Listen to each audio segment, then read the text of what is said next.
Apenas dias após o prazo de 50 dias para o acordo de paz do presidente Trump, a Rússia emite ameaças sobre o apoio da América à Ucrânia. O vice-presidente do Conselho de Segurança da Rússia afirmou que as declarações de políticos ocidentais sobre o assunto são um completo absurdo. Precisamos agir de acordo para responder plenamente e, se necessário, lançar ataques preventivos. Sim, você ouviu isso corretamente. O ex-presidente russo e atual chefe do Conselho de Segurança russo está pedindo para a Rússia atacar preventivamente os Estados Unidos da América. Veja, ele tem o hábito de beber demais e esqueceu de estudar história. Nunca é uma boa ideia atacar preventivamente os Estados Unidos da América. Em entrevista à revista estatal russa TOSS, ele declarou o seguinte: a Rússia precisa atacar primeiro em vez de esperar por ataques da aliança, porque o Ocidente ainda tem não apenas o tesouro correndo em suas veias, mas também uma noção doente e profundamente ultrapassada de sua própria superioridade. E precisamos nos comportar de acordo, responder à altura para as elites ocidentais. Uma Rússia independente e forte sempre foi uma anomalia histórica e uma refutação muito convincente de sua superioridade civilizacional. O que está acontecendo hoje? Uma guerra por procuração, mas na essência, uma guerra em grande escala, pacotes de sanções e declarações estridentes sobre a militarização da Europa, é mais uma tentativa de destruir a anomalia histórica odiada pelo Ocidente, nosso país, Rússia. Medvedev disse que Moscou, ao iniciar a guerra com o objetivo de desmilitarizar e desnazificar a Ucrânia, deu a ela a chance de parar de ser um peão no sangrento jogo geopolítico de outra pessoa, acrescentando que também é necessário realizar a desparasitação na Ucrânia. Por que ele está dizendo isso? Ele realmente vai atacar os Estados Unidos da América? Ou a OTAN? Não, ele não é tão estúpido.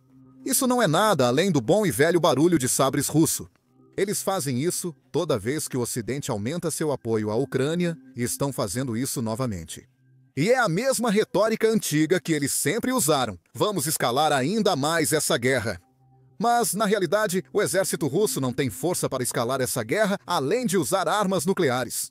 E Putin não tem permissão para usar armas nucleares de Xi Jinping, o parceiro sênior na aliança Rússia-China.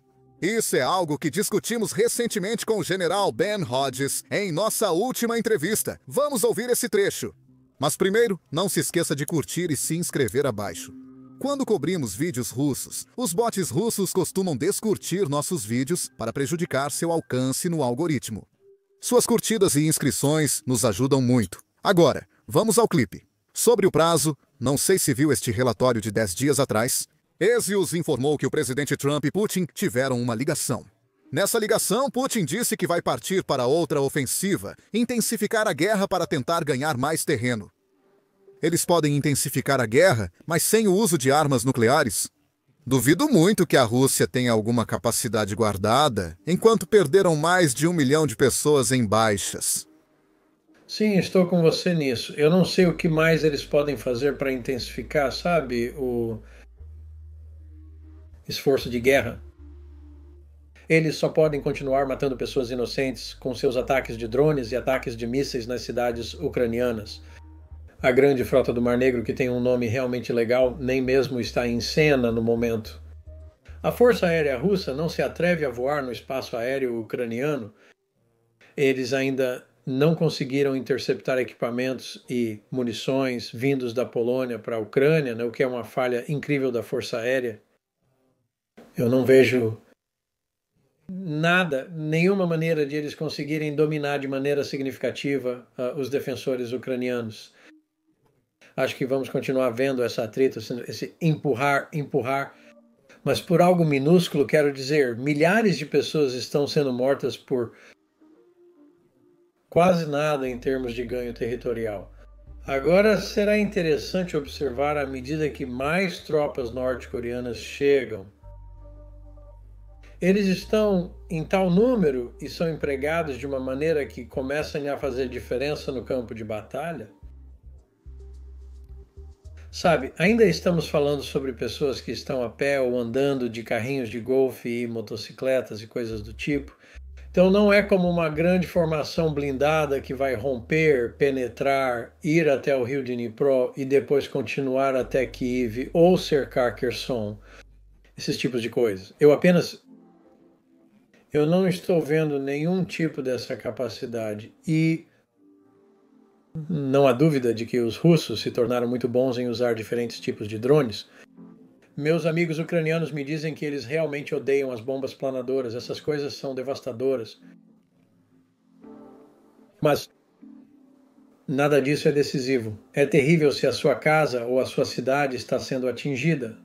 Mas isso não é o tipo de coisa que vai determinar o resultado da guerra. E eu simplesmente não estou vendo isso. Pelo menos não para o próximo ano, a não ser que algo significativo aconteça externamente. Para assistir à entrevista completa do podcast, clique no link na descrição ou no cartão acima. Agora, o que é risível nesta entrevista de Medvedev é o fato de ele estar pedindo um ataque preventivo à OTAN. Mas, além disso, na mesma entrevista, ele nega que a Rússia tenha planos de atacar a Europa. Ele considera absurdo que os países europeus estejam usando isso ativamente como desculpa para aumentar seus gastos militares. Quando, na realidade, a Rússia está gastando mais em seu exército em termos de seu produto interno bruto do que qualquer outro país do mundo, exceto talvez a Coreia do Norte.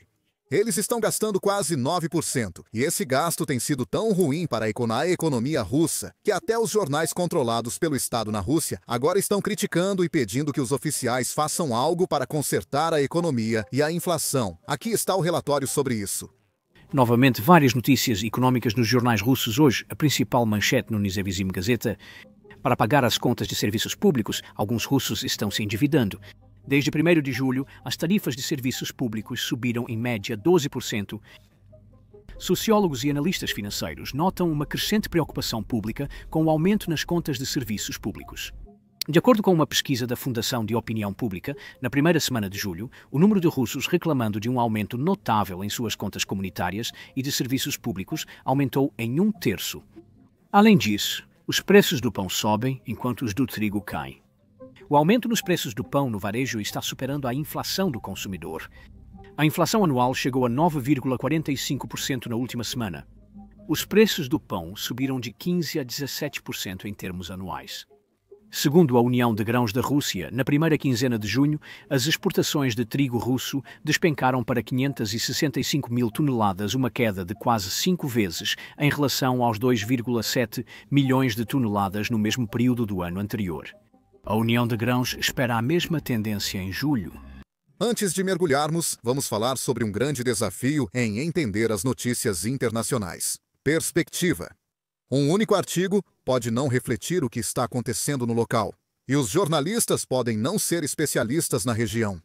É por isso que a referência cruzada é essencial se quisermos uma imagem clara dos eventos globais. É aí que entra o patrocinador de hoje, Ground News. É um aplicativo e site que reúne cobertura de mais de 50 mil fontes em todo o espectro político. Para cada grande história, eles fornecem uma visão geral completa, incluindo classificação de viés, propriedade e pontuações de credibilidade. Pegue esta história. Por exemplo, Rússia lança maior ataque aéreo contra a Ucrânia. Piloto de F-16 morto enquanto Zelensky pede apoio dos Estados Unidos da América. O Ground News encontrou mais de 400 artigos sobre essa história, e mais de 80 deles vêm de fontes altamente factuais. Isso por si só faz dele um dos poucos lugares em que confio para verificar rapidamente o que está sendo relatado e quão confiável é. Quando você está tentando entender histórias geopolíticas sensíveis, saber que a informação é realmente credível faz toda a diferença. Como alguém que tem coberto que a Rússia não tem intenção de querer paz, é bom ver reportagens baseadas em fatos sobre como os ataques russos só aumentaram desde que as negociações começaram. O feed do ponto cego deles é uma das minhas características preferidas. Ele mostra quais histórias estão sendo ignoradas por um lado do espectro político. Saber o que não está sendo discutido é tão importante quanto o que está. Confira em ground.news/basics ou escaneie o código QR na sua tela. O link te dá 40% de desconto no plano Vantage de acesso ilimitado. Uso diariamente e acredito que você também achará muito útil. A economia russa já está lutando, e é exatamente por isso que o aviso de Trump sobre tarifas secundárias nas exportações de petróleo russo é tão importante. Veja, Desde que Putin lançou sua invasão sem sentido, a única salvação para a economia russa tem sido sua frota sombria e o petróleo que a Rússia está exportando para países como China, Índia, Brasil e, claro, Turquia. E agora a administração Trump está tentando atacar essa fonte de receita. As sanções do segundo dia não serão na Rússia, mas sim nos países que estão comprando petróleo russo. É por isso que todos os países estão preocupados. Muitos questionam o motivo da espera de 50 dias. Neste próximo clipe, o secretário-geral da OTAN, Mark Rutte, explica por que há uma espera de 50 dias para aplicar sanções secundárias. Vamos ouvir. Então agora há um prazo de 50 dias, essencialmente o presidente colocou isso na mesa hoje. E você acha que as sanções em outros países fazendo negócios com a Rússia criarão pressão adicional, exponencial? Absolutamente. Isso é significativo. Então hoje, se você está em Pequim, Delhi ou no Brasil e sabe que isso está chegando, talvez queira ligar para Putin e dizer: ei, ainda estamos comprando de você, mas você precisa levar a sério as negociações sobre o cessar-fogo ou um acordo de paz, ou seremos atingidos por essas sanções secundárias. Isso também afetará diretamente a Rússia, claro. Mas isso é realmente significativo e foi projetado de forma inteligente pelo presidente. Veja, China, Índia e Brasil podem gostar da Rússia, mas no final das contas, eles sempre priorizarão seus próprios interesses e de seus cidadãos acima dos interesses russos. China, Índia e até o Brasil exportam muitos produtos para os Estados Unidos. E se as sanções forem aplicadas a esses países por causa da compra de petróleo da Rússia, isso simplesmente não é algo que eles vão aceitar. Veja, eles não vão aceitar uma punição apenas para continuar apoiando a guerra russa, pela qual eles realmente não se importam tanto. O que quero dizer é que China, Índia e Brasil querem comprar petróleo russo porque estão conseguindo desconto. Mas eles não se importavam realmente se Putin vencesse ou sobrevivesse à guerra. Estavam felizes em conseguir petróleo com desconto. Porém, se o desconto prejudicar o mercado americano, para onde exportam muitos produtos e de onde dependem tantos empregos, eles deixarão de comprar o petróleo. E já estamos observando indícios disso. Ministros do petróleo afirmam isso abertamente. Ouçamos juntos. Em fevereiro de 2022, quando o conflito militar entre a Rússia e a Ucrânia começou, estávamos comprando, se eu me lembro, 0,2% do nosso petróleo bruto total da Federação Russa. Hoje sim, você está absolutamente certo. Isso aumentou consideravelmente. Mas, igualmente, durante este período, a Índia diversificamos as fontes de fornecimento, passando de cerca de 27 países, dos quais costumávamos comprar, para aproximadamente 40 países agora. Mas mais do que isso, se você entrar em se deve comprar de uma fonte ou se deve comprar de uma fonte 2, temos sido claros desde o primeiro dia que compraremos, de onde quer que tenhamos que comprar, porque o compromisso do primeiro-ministro é, na análise final, com seu consumidor, com o consumidor indiano. Agora, para a Rússia, isso é uma péssima notícia, principalmente agora que eles precisam se dedicar ao máximo antes das sanções começarem. E é por isso o que Putin está fazendo. Ele está mentindo para seus próprios cidadãos. Apesar da economia em declínio e da alta nos preços dos alimentos, Putin responsabiliza a Ucrânia por tudo. Putin está dizendo aos cidadãos russos que a economia do país está sofrendo devido à situação na Ucrânia. Uma senhora russa afirma que os preços dos alimentos estão aumentando na Rússia e culpa o presidente Zelensky por isso. É realmente cômico. Como eu saberia? Nosso governo se importa com os aposentados? Claro que não. Qual é a causa? Como eu saberia? A guerra, basicamente. Tudo vai para lá. Todo o dinheiro vai para a guerra. O que deveria ser feito? Como a situação pode ser corrigida? Zelensky precisa ser removido. Então tudo será resolvido. E a situação está prestes a piorar para os cidadãos russos que já enfrentam dificuldades. Espera-se que isso pressione ainda mais Putin. Digo isso porque a União Europeia acabou de aprovar um dos seus pacotes de sanções mais duros até agora. Este pacote também está atacando muito fortemente as receitas do petróleo russo. O preço do petróleo russo agora é estritamente limitado a $47 por barril, aproximadamente 15% abaixo do preço médio de mercado nos últimos 3 meses. O pacote de sanções também proíbe transações relacionadas aos gasodutos Nord Stream 1 e 2, tornando inúteis os planos da Rússia de resgatar essa infraestrutura através dos Estados Unidos da América. As esperanças da Rússia de bloquear a adoção do novo pacote com a ajuda da Hungria e da Eslováquia também não se concretizaram. Assim, a Eslováquia recebeu uma garantia de proteção contra interrupções no fornecimento de gás até 2028 e apoiou a decisão conjunta da União Europeia. Neste contexto, a Índia anunciou estar pronta para substituir o petróleo russo pelo do Oriente Médio, como mencionado. Como isso afetará a economia russa? Nos próximos meses, a geração de receitas de petróleo e gás que sustenta o orçamento deve cair drasticamente. A inflação vai acelerar e o rublo vai enfraquecer. O espaço para contornar as sanções está diminuindo. Se a Índia mudar para fornecedores alternativos, a Rússia perderá uma participação de mercado extremamente importante. A introdução de sanções às operações do Nord Stream fecha possíveis brechas e manobras de investimento de Moscou para retornar ao mercado europeu. O Kremlin entende a gravidade das consequências econômicas de continuar a guerra, mas não busca uma solução política. A Rússia acredita que os Estados Unidos da América estão ponderando novas sanções e, atualmente, não há indícios de que Putin esteja disposto a reduzir as tensões e ter uma conversa de paz genuína. Na verdade, a situação russa é tão ruim que o chefe russo do Comitê do Conselho sobre Orçamento e Mercados Financeiros está agora publicamente pedindo um aumento de impostos para uma população russa que já está lutando.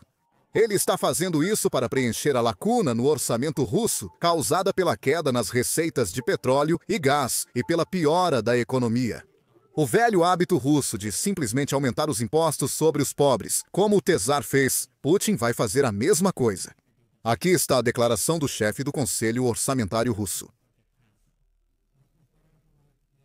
Estamos alarmados pelo crescimento avalanche de contas a receber, que aumentou mais de 4 vezes nos últimos 5 anos. Portanto, diante das previsões econômicas mais pessimistas e da queda nas receitas de petróleo e gás, agora precisaremos começar urgentemente a consolidação do orçamento. Acima de tudo, devemos mobilizar todos os recursos disponíveis para aumentar a base de receita. Temos um alto nível de emprego informal e a questão dos salários não declarados permanece sem solução. Estamos perplexos com nossa relutância contínua em abordar questões de privatização, que representa reservas significativas para reabastecer o orçamento. Não. Ao mesmo tempo, precisamos considerar a redução de benefícios fiscais ineficazes, cujo volume está constantemente crescendo e já representa cerca de 1/3 das despesas do orçamento federal.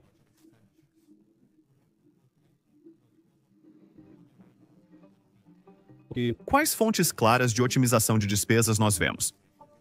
Seria razoável adiar a execução de fundos alocados para projetos nacionais reservados por alguns anos, uma vez que permanecem não gastos devido à falta de preparação de certas atividades e outras razões.